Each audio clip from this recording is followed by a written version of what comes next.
এক একটা নারীকে আল্লাহ তাআলা এক একটা ফ্যামিলির ম্যানেজিং ডাইরেক্টর বানিয়ে দিয়েছে।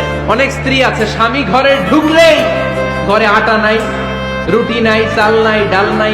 অনেক বোনেরা আছে বাইরে যাওয়ার সময় পার্লারিং করে মেকআপ করে সুন্দর জামা কাপড় পরে বাইরে যায়, আর স্বামীর সামনে আসলে বুয়ার মতো থাকে। ড্রাইভারের সাথে কথা বলার সময় মিষ্টি হাসি দিয়ে কথা, বাজারে শপিং করতে গেলে আসসালামু আলাইকুম ভাই কেমন আছেন, কি সুন্দর আসসালামু আলাইকুম। স্বামীর সামনে আসলে আর এই মিষ্টি কথাটা নাই। কেউ ফোন দিয়েছে, হ্যালো কে, স্বামীকে চায়, উনি বাসায় নাই, কাট।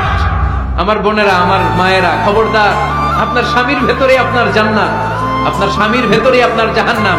স্ত্রীদেরকে আল্লাহ কি দায়িত্ব দিয়েছে একটা ফ্যামিলিকে সুন্দর করতে, একটা দাম্পত্য জীবনকে সুন্দর করতে। স্ত্রীর এক নম্বর দায়িত্ব হচ্ছে she should make a comfort to her husband. স্ত্রীর উচিত স্বামীর জন্য ঘরটাকে প্রশান্তির নীড় বানিয়ে রাখা। কি বানিয়ে রাখা? প্রশান্তির নীড়।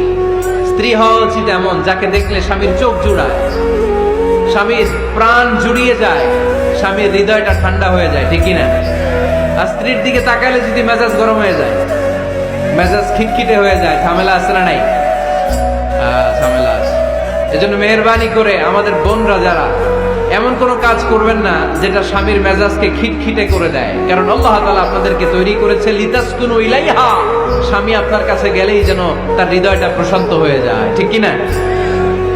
অনেক স্ত্রী আছে না জেনে না বুঝে স্বামীর সাথে এমন খিটখিটে মেজাজ দেখায় যেটা স্বামীর জন্য মেনে নেওয়া কষ্টকর।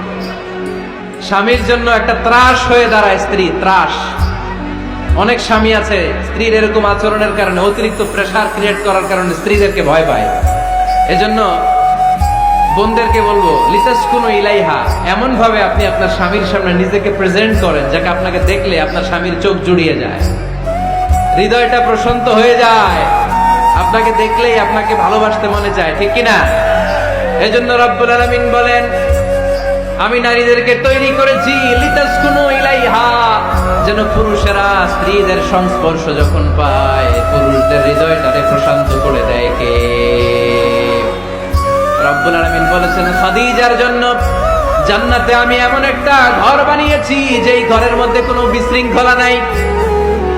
খাদিজার জন্য জান্নাতে এমন একটা প্রাসাদ আমি বানিয়েছি যেই প্রাসাদের মধ্যে কোনো আওয়াজ নাই, কোনো কোলাহল নাই, কোনো বিশৃঙ্খলা নাই।